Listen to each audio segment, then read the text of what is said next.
Nova Manhã. Entrevista do dia. Ô Jonathan, você sabe que eu já tomei puxão de orelha de gente falando: vocês têm que ter coluna do dia em vez de entrevista do dia. Pode ser. Não é? É verdade, vamos providenciar Mas acaba isso, sendo sabe? uma entrevista, Exato, né? Porque o conteúdo também. é extenso, às vezes a gente acaba interagindo, mas poderemos fazer uma nova vinheta, por que não? Não é? Toda terça-feira você pode acompanhar aqui no Nova Manhã Araçatuba uma reflexão proposta pela professora e jornalista Aine Salviano, ela que faz parte de grupos de estudos da ANJ, a Associação Nacional de Jornais.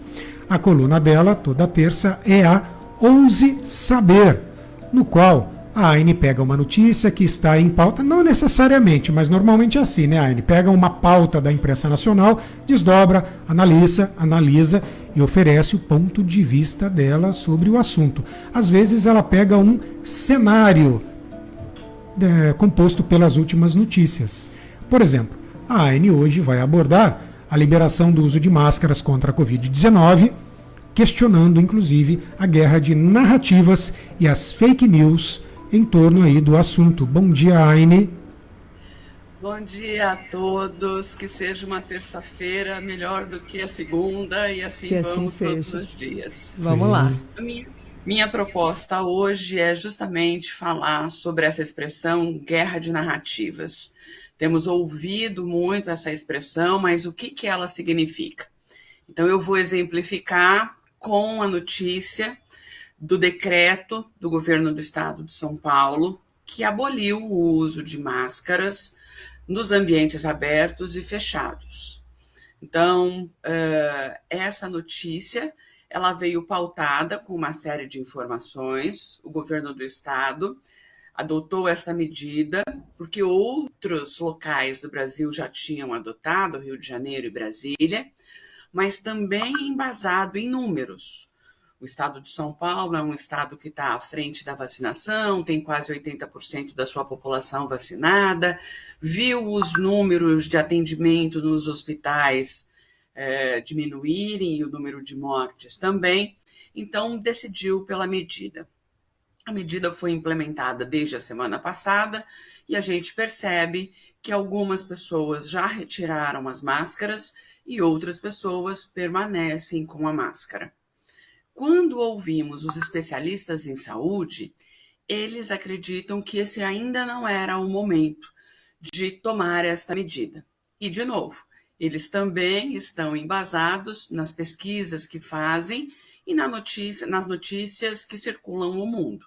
Então, nós temos, por exemplo, locais do mundo que voltaram a ter que implantar o lockdown porque um número muito grande da população acabou contaminado.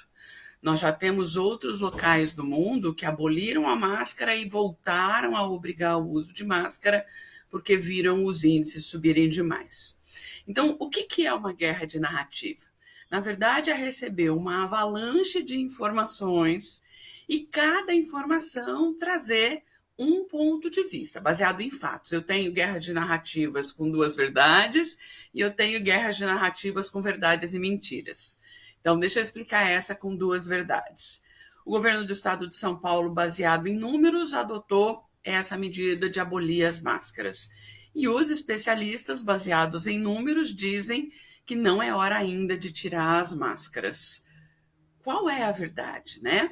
As duas são verdades. Como é que eu, povo, vou tomar as minhas decisões? A gente precisa se perguntar por quê. Por que o governo do estado de São Paulo liberou o uso de máscara, sendo que os especialistas dizem que ainda não é hora? Vamos levar em conta algumas outras verdades. Estamos em ano eleitoral, essa medida é uma medida bastante populista porque agrada a população cansada dessa pandemia. Então, existe um interesse político nesta decisão. O mesmo interesse não acontece com os cientistas. Eles não são donos de empresas que fabricam remédio, eles não são candidatos políticos, então eles não têm um interesse nessa medida. E eu, população, o que eu faço? Eu preciso tomar a minha decisão baseado naquilo que eu quero para mim. Então, quando eu tenho uma guerra de narrativas com duas verdades, eu já tenho um trabalho de me informar, perceber o que existe por trás das decisões para tomar a minha. Mas e quando a guerra de narrativas tem uma verdade e uma mentira? Como é que eu descubro isso? Então, vou dar um exemplo. A gente está vivenciando aí um ataque da Rússia na Ucrânia, uma guerra que se estende há quase um mês, e você ouve os representantes da Ucrânia dizendo que estão sofrendo ataque porque gostariam de fazer parte da OTAN, né, que é uma associação que congrega determinados países que não agradam à Rússia, e você tem a Rússia dizendo que não está atacando a Ucrânia. Quem está atacando a Ucrânia são os próprios ucranianos, que são radicais. Então, é muito fácil pelas imagens, pela cobertura jornalística mundial, identificar que neste fato existe alguém que está mentindo. Então, numa guerra de narrativas onde tem alguém mentindo, eu não preciso fazer muito esforço para saber o que está acontecendo. O meu esforço é buscar informações nos veículos de comunicação, que são veículos de comunicação tradicionais, que informam o mundo há décadas, tá? O que acontece com as pessoas? É que muitas preferem acreditar nas fake news, nas notícias mentirosas. E por que elas preferem acreditar nas notícias mentirosas? Porque elas adotam um comportamento que chama viés da confirmação. Viés da confirmação é um comportamento psicológico que faz com que as pessoas escolham pelas suas vontades e não pela razão. Então, porque aquela ideia combina comigo, porque aquela ideia abraça a mesma ideologia que eu tenho, porque aquela ideia, mesmo errada, mentirosa, fraudulenta, de fake news, é o que eu gostaria que fosse, então eu adoto esse comportamento para mim.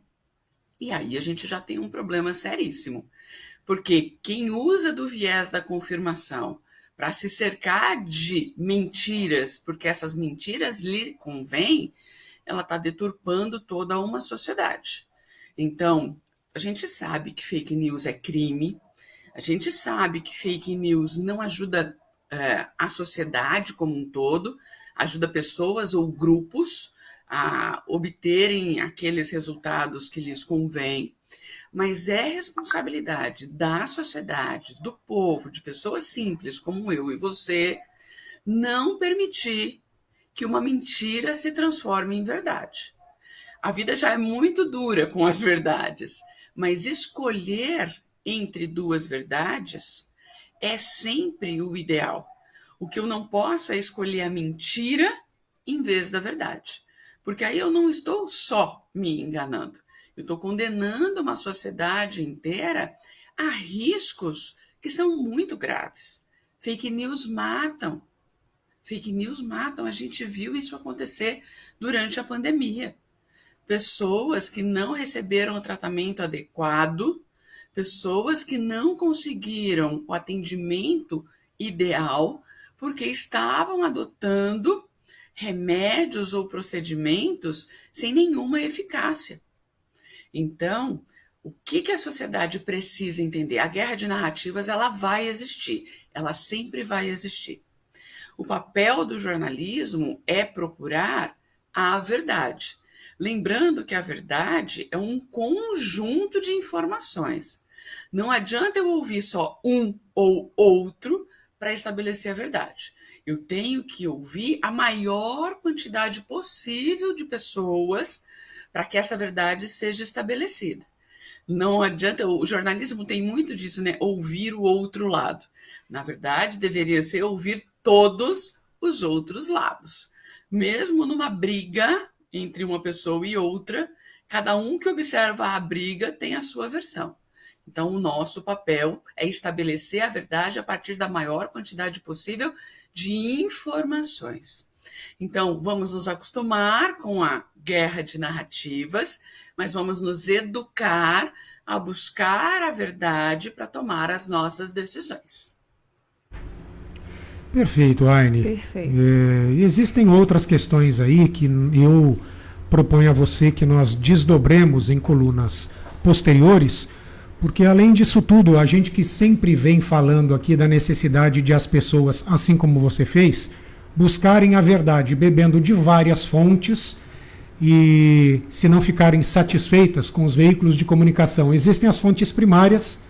Quer saber de eleição? Vai no site do TSE. Quer saber do que o governo está fazendo? Pode ver lá no site do governo, veja o portal da transparência e depois confronte com outras informações. Você já disse em colunas anteriores, opinião tem que ser baseada em argumento e não em achismo, senão não é opinião. Além disso, nós temos também o fato de fake news ser crime, e aí aproveito para convidar desde já Maurício Salviano, se estiver disposto, a falar sobre o tema, porque as pessoas acham que é simplesmente sair falando bobagem, distribuindo informação falsa e criando ódio, quando não, é crime. Então isso também tem que ser posto para que as pessoas entendam que existem obrigações, direitos e deveres envolvidos nisto. E, no final das contas também, o que se faz com o fato, por mais que você chegue à verdade, e depois disso, o que você faz com o fato? Porque também existe a discussão hoje sobre o que é fato, mas como se a simples definição do que seja fato te salvaguarda em qualquer discussão. E a gente sabe que não é assim. O que você faz é tendo o fato na mão. Então são muitas questões que a gente pode desdobrar, se você estiver disposta, nas próximas colunas. Com certeza, porque eu acho que essa educação midiática até, porque nós jornalistas somos responsáveis pelos fatos, por trazer a verdade, mas principalmente por educar a população a entender que o trabalho do jornalista é expor fatos para que eles tomem decisões. Os fatos, eles são imutáveis, embora a gente possa trazer as várias versões. E é essa população educada para a mídia que vai conseguir discernir. Hoje nós não temos uma população educada para a mídia, infelizmente. Tá certo, então. Aguardo, depois do jornal, você me dizer se Maurício Salviano topa falar sobre fake news. Claro que tá bom? topa. Tá ótimo. Aine, muito obrigado pela reflexão de hoje. Bom dia, até semana que vem. Bom dia para todos.